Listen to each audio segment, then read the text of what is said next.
തദ്ദേശ തെരഞ്ഞെടുപ്പിലെ നാണംകെട്ട തോൽവിക്ക് പിന്നാലെ ഗ്രാമപ്രദേശങ്ങളിലെ റോഡിന്റെയും പാലത്തിന്റെയും പണികൾ പൂർത്തിയാക്കാനുള്ള തിരക്കിട്ട നീക്കത്തിലാണ് പൊതുമരാമത്ത് വകുപ്പ്. കോഴിക്കോട് പാവങ്ങാട് പുതിയാപ്പ റെയിൽവേ മേൽപ്പാലത്തിന്റെ ടെൻഡർ നടപടികൾ പൂർത്തിയായെന്നും ഉടൻ പണി തുടങ്ങുമെന്നുമാണ് സർക്കാരിന്റെ പുതിയ വാദം.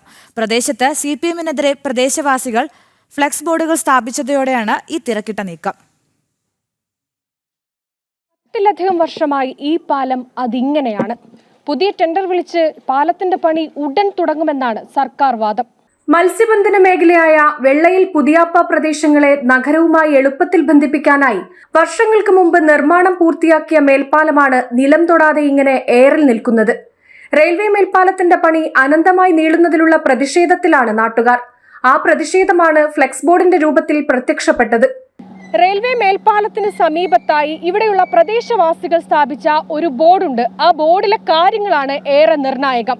ആ ബോർഡിലെ കാര്യങ്ങൾ ഇങ്ങനെയാണ്: CPM എന്ന പരാജയം. റെയിൽവേ മേൽപ്പാലം പൂർത്തിയായി പതിറ്റാണ്ട് തികഞ്ഞും പാലത്തിലേക്കുള്ള റോഡുകളുടെ നിർമ്മാണം തുടങ്ങാൻ സാധിക്കാതെ തുടങ്ങുമെന്ന് പറഞ്ഞ് നാട്ടുകാരെ പറ്റിക്കുന്ന CPM ഭരണമാണ് എന്നാണ് ഈ ഫ്ലെക്സ് ബോർഡിൽ എഴുതിയിരിക്കുന്നത്. പ്രദേശത്ത് CPM-നെതിരെ ഫ്ലെക്സ് ബോർഡുകൾ ഉയർന്നതോടെയാണ് മേൽപ്പാലത്തിന്റെ ടെൻഡർ നടപടികൾ പൂർത്തിയായെന്നും ഉടൻ പണി ആരംഭിക്കുമെന്നും പൊതുമരാമത്ത് വകുപ്പിന്റെ പുതിയ വാഗ്ദാനം. ഇന്ത്യയൊക്കെ മരണം വരെ ഈ പാലം ഇങ്ങനെ തന്നെ കിടക്കും. കേരളത്തിൽ എവിടെയെങ്കിലും ഒരു സ്ഥലത്ത് കേന്ദ്രത്തിന്റെ പ്രോജക്റ്റ് കഴിഞ്ഞിട്ട് കേരളത്തിന്റെ പ്രോജക്റ്റ് ചെയ്യാത്തൊരു സ്ഥലങ്ങൾ എടുത്ത് കാട്ടിത്തരും. 11-12 കൊല്ലാതെ ഈ ഒരു പാലം വന്ന് കിടന്നിട്ട് ഈ ഒരു റോഡ് ഉണ്ടാക്കാൻ പറ്റാത്തൊരു സർക്കാരാണെങ്കിൽ പിന്നെ ഈ സർക്കാർ എന്തിനിരിക്കുക? ഇവിടുന്ന് ഈ റെയിലിൻ്റെ അടുത്ത് മുതൽ പാവങ്ങാട് വരെ ഒരുപാട് മരങ്ങൾ ചോലിയനി ഈ മരങ്ങൾ കംപ്ലീറ്റ് അണ്ടർ കൊടുത്ത് അത് മുറിച്ചു കൊണ്ടുപോയി 2 സൈഡിലും ഈ പണിക്ക് വേണ്ടിയിട്ട്. അത് ഇലക്ഷൻ വരുന്നതിനെ കൊണ്ട് അത് കഴിഞ്ഞ് ഡ്രെയിനേജ് കംപ്ലീറ്റ് കൊണ്ടുപോയി. ഇനി ഒരു മഴ പെയ്യുമ്പോൾ ഈ ഡ്രെയിനേജ് അടഞ്ഞു കഴിഞ്ഞാൽ ആര് വരും? ഏതെങ്കിലും ഒരു രാഷ്ട്രീയ പാർട്ടികൾ വരുമോ? ഒരാളും വരില്ല. കഴിഞ്ഞ കൊല്ലം വരെ ഇത് ഇവിടുന്ന് കയറിയിട്ട് ഞാൻ അടക്കം കിടന്നിട്ട് ഈ ചളിവെള്ളത്തിൽ കിടന്നിട്ട് ഞാൻ ഈ ഡ്രെയിനേജ് ക്ലീനാക്കി. ഈ റെയിലിൻ്റെ അടുത്ത് ഇവിടുന്ന് അങ്ങോട്ടുള്ള വീടുകളൊക്കെ വിരുത്തിശ്ശേരി വയലെന്ന് പറഞ്ഞ വീടുകളൊക്കെ വെള്ളത്തിലാണ്.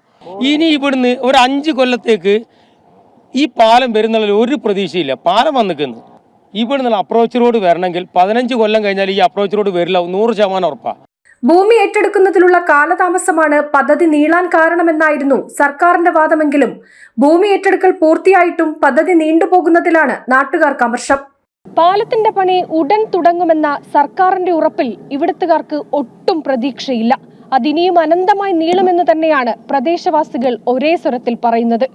ക്യാമറമാൻ ശശികുമാർ പടന്നക്കാടിനൊപ്പം അനിക ഹർഷൻ, ജനം.